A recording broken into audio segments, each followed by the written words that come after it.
ఈరోజు విద్యా చరిత్రలో సువర్ణ అక్షరాలతో లిఖించదగిన రోజు. మన గౌరవ ముఖ్యమంత్రులు వారి యొక్క విజన్ని ఇక్కడ మీరు ఆరుట్ల తెలంగాణ పబ్లిక్ స్కూల్లో చూడవచ్చును. సో స్కూల్ అంటే ఏదో ఒక తరగతి గది, 2 తరగతి గదులు, లేదా మరుగుదొడ్లు లేని పరిస్థితి, కాంపౌండ్ వాళ్ళు లేని పరిస్థితి అలా కాదు. సో స్కూల్ అంటే బంజారా హిల్స్లో, జూబ్లీ హిల్స్లో పెద్ద పెద్ద వాళ్ళు చదువుకునే పెద్ద స్కూళ్ళకు సంబంధించినటువంటి సౌకర్యాలు ఎట్లా ఉన్నాయో మన ప్రభుత్వంలో స్కూళ్ళలో చదివే పిల్లలకు కూడా అలాంటి సౌకర్యాలే ఉండాలి అని ఒక దార్శనికతతో మన ముఖ్యమంత్రి గారు తెలంగాణ పబ్లిక్ స్కూల్ అనే ఒక కొత్త వ్యవస్థకి శ్రీకారం చుట్టడం జరిగింది.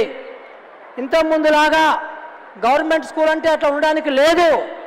గవర్నమెంట్ స్కూల్ అంటే మనము ఆరుటలో కట్టుకున్నటువంటి ముఖ్యమంత్రి గారి సపోర్ట్తోని వారి కలల నిజమయ్యేటట్లుగా ఆరుట్ల స్కూళ్ళు కట్టుకోవడం జరిగింది.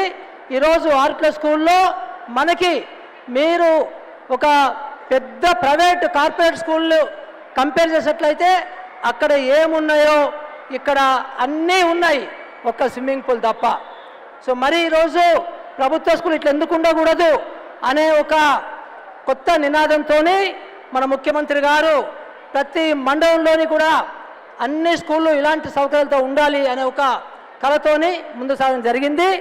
సో ఇక్కడ ఏంటంటే మేము చెప్పేది, మనకి ఇలాంటి ఎన్విరాన్మెంటు ఒక అన్ని సౌకర్యాలు ఎన్విరాన్మెంట్ ఒక పార్ట్ 1 అయితే పార్ట్ 2 విద్యకు సంబంధించినటువంటి నాణ్యత, విద్యకు సంబంధించిన ఎడ్యుకేషన్ లెర్నింగ్ అవుట్కమ్స్ అది ఒకటి ఇంకా మనం బిల్డ్ చేసుకోవాల్సిన అవసరం ఉంది. దీనికి మన దగ్గర బ్రహ్మాండమైనటువంటి విద్యార్హతలు ఉన్నటువంటి టీచర్లు ఉన్నారు. సో ఆ టీచర్లతో పాటుగా పీడీలు, పీఈటీలు కూడా ఉన్నారు. వాటితో పాటుగా ఇంకా మనకు కావాల్సినటువంటి మ్యూజిక్ టీచర్లు, ఆర్ట్స్ అండ్ క్రాఫ్ట్స్ టీచర్లు, ఇలా రకరకాల ఎక్స్ట్రా కరిక్యులర్ యాక్టివిటీస్ చేసుకోవడానికి కూడా టీచర్లను నియమించుకోవడానికి ఈ తెలంగాణ పబ్లిక్ స్కూల్ వ్యవస్థ మనకి అలౌ చేస్తుంది. సో ఇలాంటి స్కూళ్ళు ప్రతి మండలంలో కట్టాలని చెప్పేసి ప్రభుత్వం యొక్క ముఖ్యమంత్రి గారి యొక్క ఇన్స్ట్రక్షన్స్ ఉన్నవి. ఇప్పటికే విద్యాశాఖ మేమందరం కూడా దాని మీద పనిచేస్తున్నాము.